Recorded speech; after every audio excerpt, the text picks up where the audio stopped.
It was all going so well, but now the Breen are here. And they bring nothing but disaster. Greetings, loyal members. This is the Dominion War.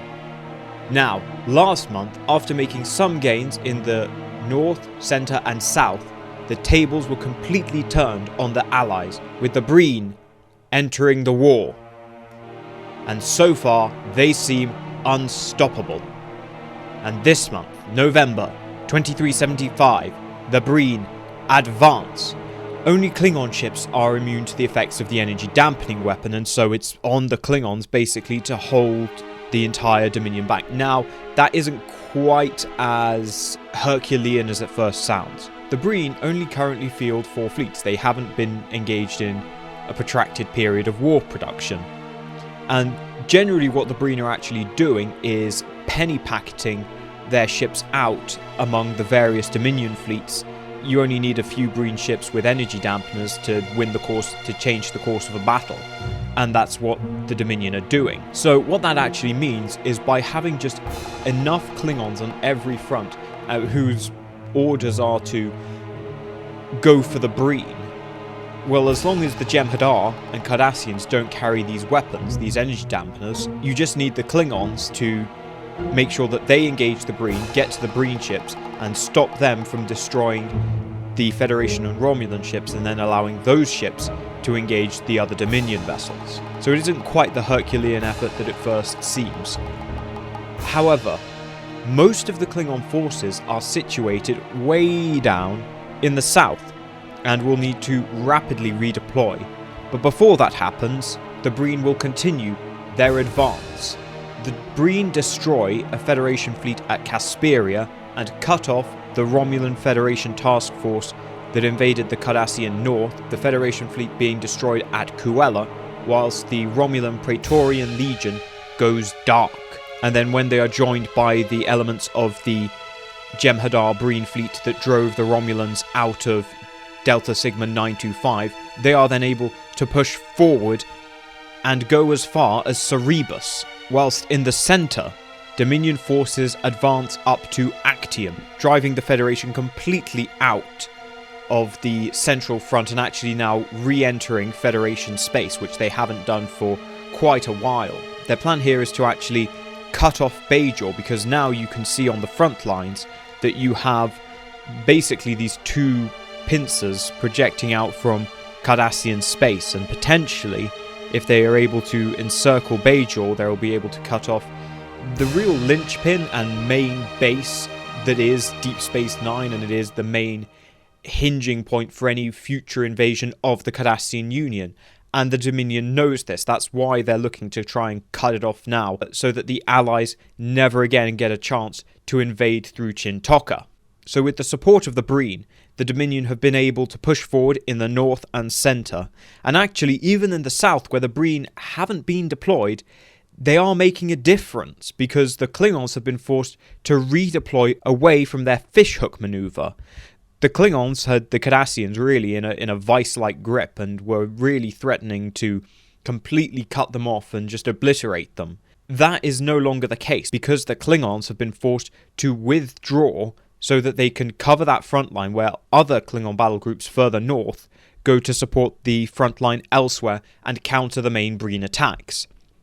So that means that the Dominion front lines in the south have actually, for the time being, been stabilised. Even without the direct intervention of the Breen, they are making that difference. And that's something that I referenced previously back when we talked about the Siege of Beta Z. You see how that is important, how having just a few ships, how by having just a few fleets tied up in one position, you actually make things a lot harder for the enemy, because that's ships that they can't allocate to anywhere they like on the front. And then just having a few can make a difference. And certainly with the Breen, that is what we are seeing. It's really just a few ships that are making that difference and turning those engagements in favour of the Dominion.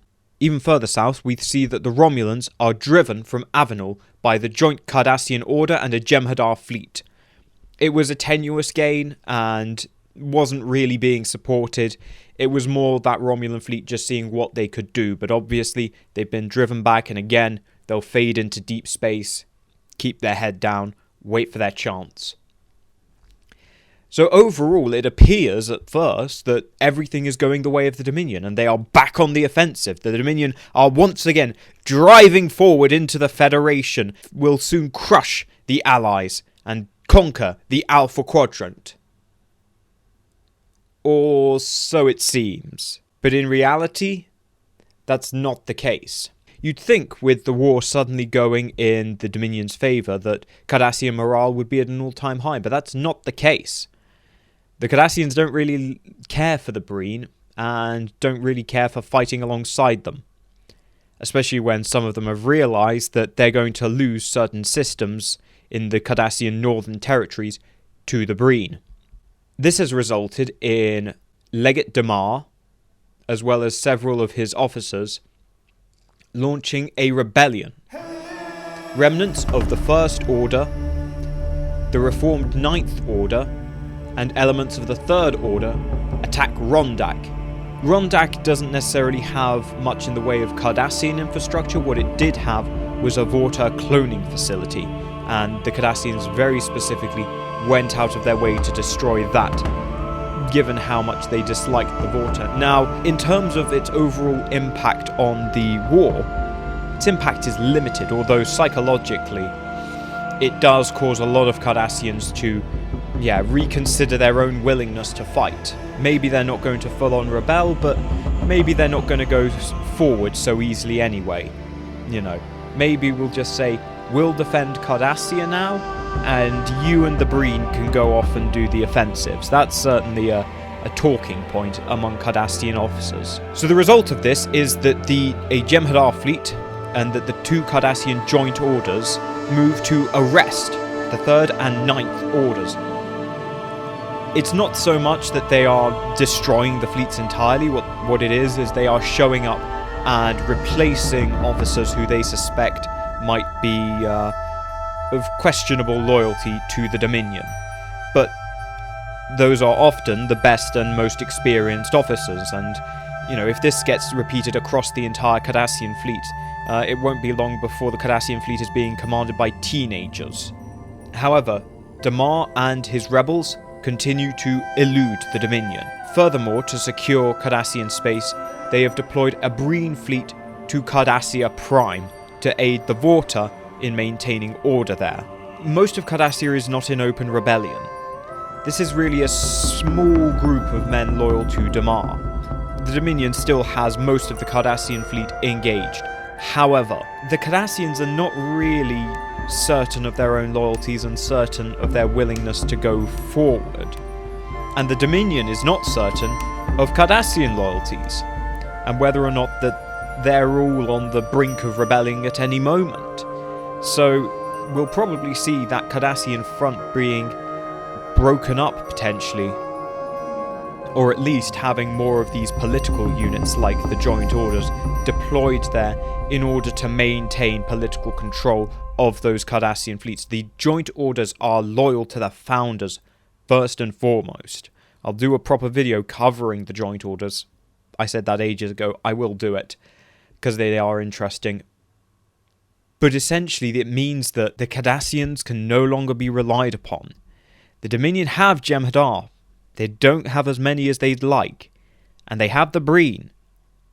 But there are only 4 fleets, and so far the Breen may well just be a one-trick pony. And it seems that just by redeploying the Klingons, the Breen have actually been halted, or at least slowed down. That combined with what's happening behind the lines, really it's kind of pumping the brakes. It's a real spanner in the works of what should be a grand Dominion offensive, but yeah, it ain't like it used to be, that's for sure. So, that brings us to the end of the month. The course of the war now hangs in the balance. Can the Federation adapt? Or will the Dominion crush them with their newfound strength?